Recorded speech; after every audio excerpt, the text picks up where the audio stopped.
रात का घना अंधेरा, चारों तरफ सन्नाटा और एक ऐसा राज जो सदियों से जमीन के नीचे दफन है। आज के इस एक्सप्लेनर में हम एक ऐसी कहानी या यूं कहूं कि एक ऐसे खौफनाक सच का विश्लेषण करने वाले हैं जिसे सुनकर शायद आज रात आप चैन से सो ना पाएं। काले कुएं का श्राप। ये कोई मनगढ़ंत कहानी नहीं है, बल्कि भैरवपुर गांव का वो काला सच है जिसे वहां के लोग आज भी भूल नहीं पाए हैं। तो चलिए बिना किसी देरी के इस अंधेरे सफर की शुरुआत करते हैं। वो औरत नहीं है, वो मौत है। जरा सोचिए, जब भैरवपुर के एक बुजुर्ग दीनानाथ काका ने कांपते हुए ये शब्द कहे होंगे तो उनका खौफ किस हद तक होगा।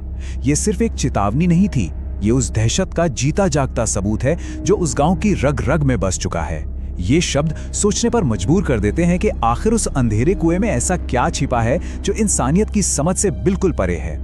तो सबसे पहले बात करते हैं भाग 1 की, भैरवपुर का शापित कुआं। एक ऐसा रहस्य जो आज भी अनसुलझा है। मध्य प्रदेश का एक बहुत ही छोटा सा गांव है भैरवपुर, बाहरी दुनिया से बिल्कुल कटा हुआ। इस गांव के ठीक बाहर एक घने और सुनसान जंगल के बीचों बीच एक पुराना टूटा फूटा कुआं है। टूटी ईंटें, मरे हुए सूखे पेड़, नज़ारा इतना खौफनाक कि दिन के उजाले में भी कोई वहां जाने की हिम्मत नहीं करता।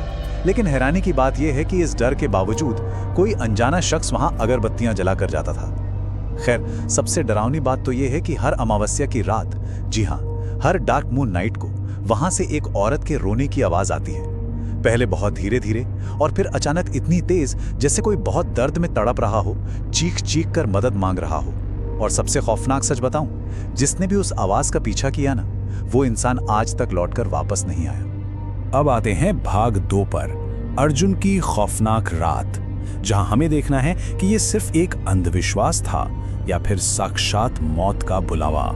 तो हुआ यूं कि 24 साल का अर्जुन शहर से अपनी पढ़ाई पूरी करके गांव लौटा था। अब जाहिर है शहर का पढ़ा लिखा लड़का था, तो जब उसने गांव की चौपाल में बुजुर्गों को उस कुएं के बारे में बात करते सुना तो वो जोर से हंस पड़ा। उसके लिए ये सब महज एक अंधविश्वास था और बस उसने ठान लिया कि वो इन बुजुर्गों को गलत साबित करके रहेगा। रात के ठीक 11 बज रहे थे।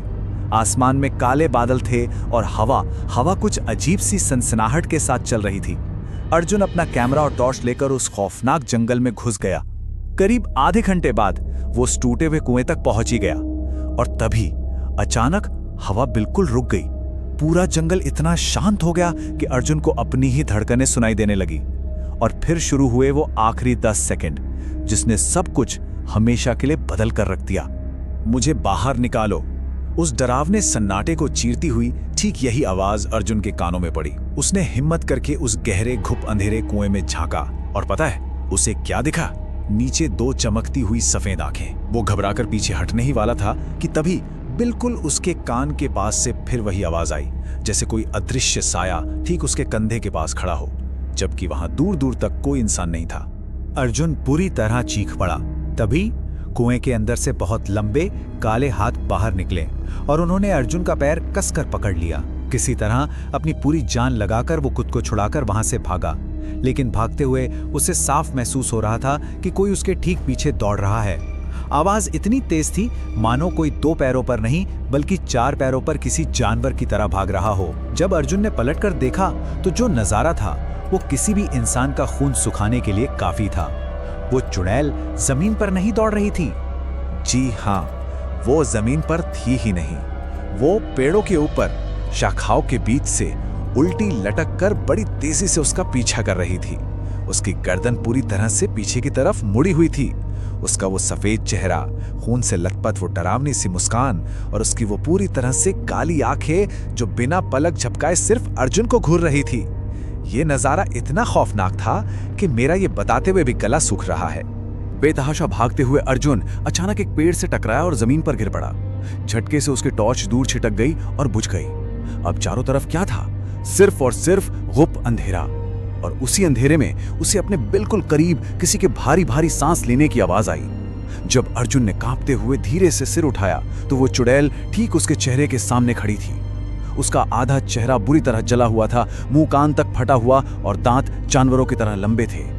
और फिर एक भयानक मुस्कुराहट के साथ उसने कहा, अब तू भी यहीं रहेगा। अगली सुबह अर्जुन का कहीं कोई नामो निशान नहीं था। वो बिना किसी सुराग के मानो हवा में गायब हो गया था। गांव वालों ने जब उसे ढूंढना शुरू किया तो जंगल के किनारे उन्हें सिर्फ उसका वो लावारिस कैमरा मिला।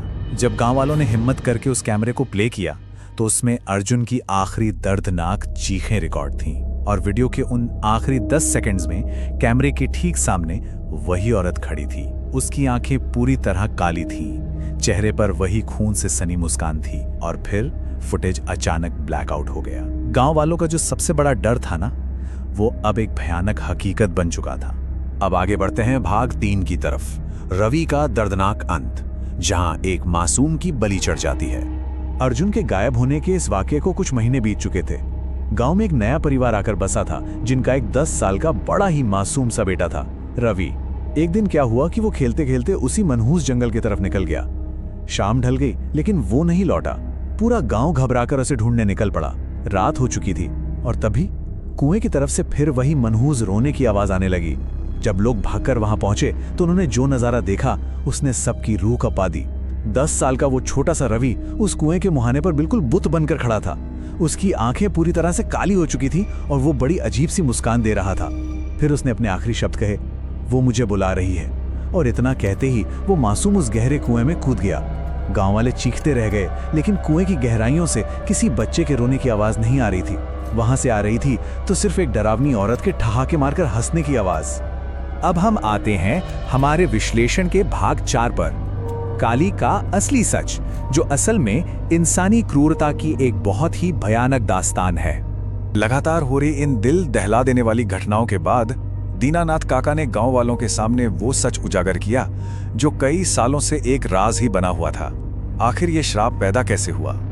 यहां आकर ना ये कहानी किसी भूत प्रेत की नहीं रह जाती, बल्कि ये दिखाती है कि इंसान कितना क्रूर हो सकता है। बात कई साल पुरानी है। गांव में काली नाम की एक औरत रहती थी। एक बार गांव में रहस्यमयी तरीके से कई बच्चों की अचानक मौत होने लगी। तो लोगों ने क्या किया, बिना कुछ सोचे समझे, बिना किसी सबूत के सारा इल्जाम काली पर लगा दिया कि वो काला जादू करती है। गुस्से में अंधी हो चुकी उस भीड़ ने उस बेगुनाह औरत को घसीटकर उसी अंधेरे कुएं में जिंदा फेंक दिया। वो उस गहरे कुएं के अंदर से चीखती रही, गिड़गिड़ाती रही, मदद मांगती रही, लेकिन ऊपर खड़े किसी भी इंसान का दिल नहीं पसीजा। सच कहूं तो इंसानों की उसी हैवानियत ने इस भयानक श्राप को जन्म दिया था। कहते हैं ना, जब किसी बेगुनाह को इतनी बेरहमी से तड़पा तड़पा कर मारा जाता है तो उसकी चीखें सदियों तक गूंजती हैं। अपनी आखिरी सांस लेते हुए काली ने उसी कुएं की गहराइयों से एक श्राप दिया था, जिसने मुझे मारा है उनकी आने वाली पीढ़ियां भी चैन से नहीं जिएंगी। उसकी उन दर्दनाक आखिरी सांसों ने उसकी प्रतिशोधी आत्मा को हमेशा हमेशा के लिए उस कुएं से बांध दिया था, ताकि वो उन लोगों के वंशजों को चुन चुन कर सजा दे सके जिन्होंने उसके साथ ये अमानवीय सलूक किया था। तो चलिए अब हम इस एक्सप्लेनर के आखिरी हिस्से भाग 5 पर पहुंचते हैं, वीरान गांव और एक खौफनाक चेतावनी। काली के उस खौफनाक श्राप का नतीजा ये निकला कि सिर्फ 1 साल के अंदर पूरा का पूरा भैरोपुर गांव एक वीरान खंडर में तब्दील हो गया। जो लोग बच गए थे वो अपना ही घर-बार छोड़कर रातों रात भागने लगे। ऐसा इसलिए क्योंकि अब खौफ सिर्फ उस जंगल तक सीमित नहीं था। अब लोगों को रात के सन्नाटे में अपने ही घरों की छतों पर उल्टे पैरों वाली उस खौफनाक औरत के चलने की आवाजें सुनाई देने लगी थीं। आज भी वो गांव पूरी तरह से वीरान पड़ा है, लेकिन हमारे इस एक्सप्लेनर की ये कहानी जाते जाते एक बहुत ही खौफनाक चेतावनी दे जाती है। अगर कभी किसी सफर में आप किसी सुनसान और अंधेरे जंगल से गुजर रहे हों और आपको पीछे से किसी के रोने की आवाज सुनाई दे, तो गलती से भी पीछे मुड़कर मत देखना, क्योंकि हो सकता है वो आवाज किसी इंसान की हो ही ना। क्या पता वो काली चुड़ैल आज भी उस अंधेरे में अपने अगले शिकार का इंतजार कर रही हो। और अब हम एक बहुत ही बेचैन कर देने वाले सवाल के साथ अपने इस एक्सप्लेनर का अंत करते हैं। जरा सोचिए, क्या उस काले कुएं का वो भयानक श्राप कभी शांत हो पाएगा, या फिर वो गहरा अंधेरा, वो रोती हुई आवाज इसी वक्त किसी नए शिकार को अपने पास बुला रही है? इस खौफनाक रहस्य का जवाब शायद उस कुएं के उस खूब अंधेरे में ही दफन है, जहां से आज तक कोई कभी लौटकर नहीं आया। अगर आपको भी ऐसी रहस्यमयी, डरावनी और दिमाग हिला देने वाली कहानियां पसंद हैं, तो अभी हमारे चैनल मिस्ट्री स्टोरीज को सब्सक्राइब कर दीजिए, क्योंकि यहाँ हर रात एक नया रहस्य आपका इंतजार करता है। और याद रखिए, कुछ कहानियां सिर्फ कहानियां नहीं होती, कुछ सच भी होती हैं। सब्सक्राइब नाउ और बन जाइए मिस्ट्री स्टोरीज